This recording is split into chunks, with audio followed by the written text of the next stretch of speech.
Hai sobat beriman, apakah kalian tahu bahwa istilah Yahudi dan Bani Israel seringkali dianggap sama?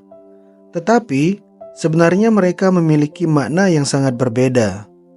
Mari kita simak lebih dalam perbedaan ini, karena mungkin di balik sejarah yang kita kenal, ada hal-hal yang mengejutkan yang jarang kita sadari.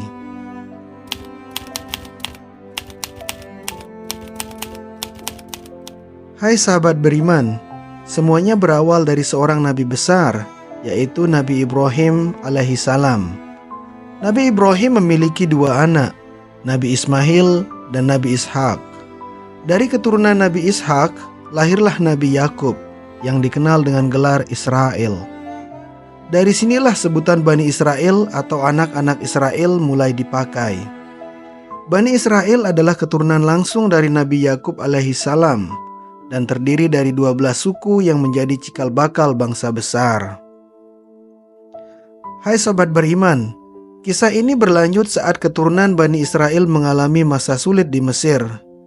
Saat itu, mereka diperbudak oleh Fir'aun, penguasa Mesir yang kejam. Namun, Allah tidak meninggalkan mereka begitu saja. Dia mengutus Nabi Musa alaihissalam untuk membebaskan Bani Israel dari perbudakan.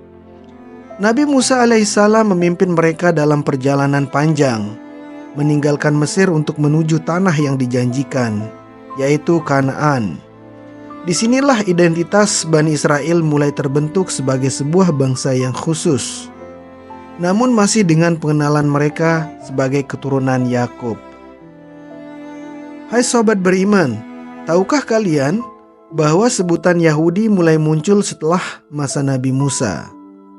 Dalam sejarahnya, Bani Israel pernah bersatu di bawah kepemimpinan Nabi Daud dan Nabi Sulaiman.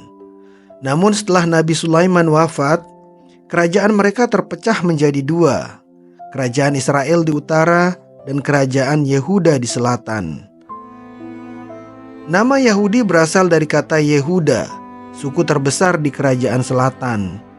Dari sinilah istilah Yahudi mulai dikenal untuk menyebut orang-orang yang tinggal di Yehuda, terutama setelah suku-suku utara menghilang dari catatan sejarah akibat penaklukan Asyur.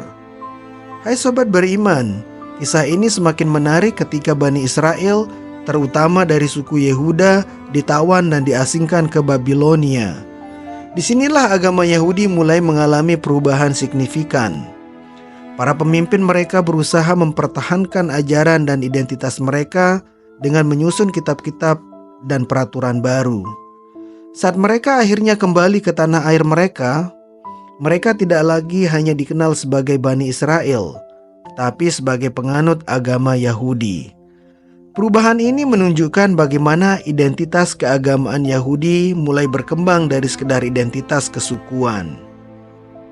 Setelah kembali dari Babilonia, bangsa Yahudi mulai berfokus pada pengalaman kitab suci yang sekarang disebut Tanakh. Namun, inilah titik penting di mana keyakinan mereka mulai berbeda. Di masa-masa berikutnya, sebagian ajaran mereka mengalami perubahan besar, terutama dengan munculnya kitab Talmud, sebuah kumpulan tafsir yang tidak hanya berisi ajaran-ajaran agama, tetapi juga aturan dan interpretasi dari para rabai Yahudi. Talmud ini menjadi bagian dari ajaran Yahudi yang tidak dikenal di zaman Nabi Musa atau para nabi terdahulu.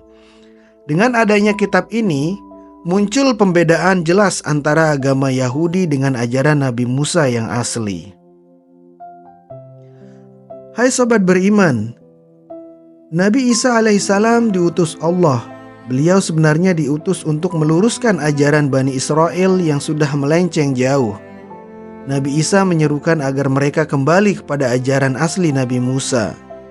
Namun, sebagian besar Bani Israel pada masa itu tidak menerima Nabi Isa, bahkan menolak untuk mempercayai beliau sebagai nabi.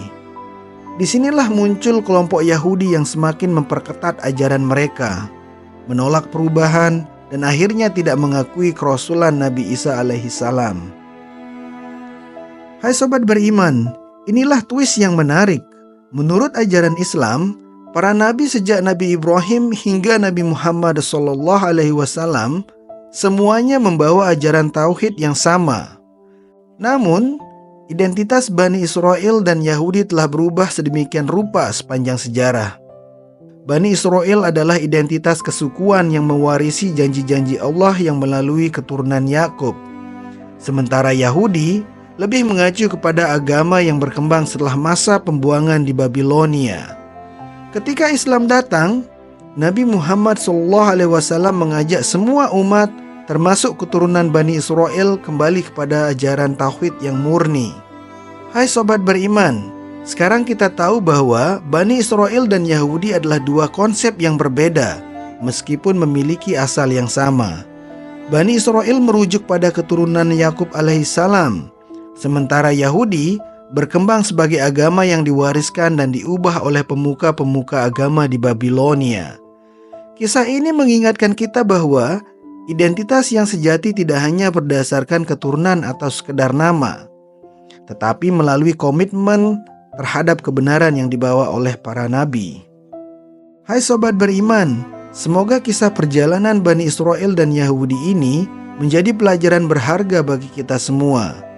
Betapa sejarah bisa memberi kita pemahaman lebih luas tentang bagaimana kebenaran sering kali harus diperjuangkan dan diluruskan kembali.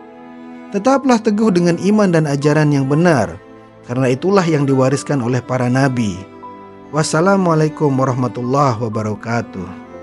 Hai sobat beriman, video ini dibuat dari berbagai sumber yang kredibel. Untuk mendapatkan sumbernya, sobat beriman bisa membaca di link deskripsi yang sudah dicantumkan. Semoga dapat bermanfaat.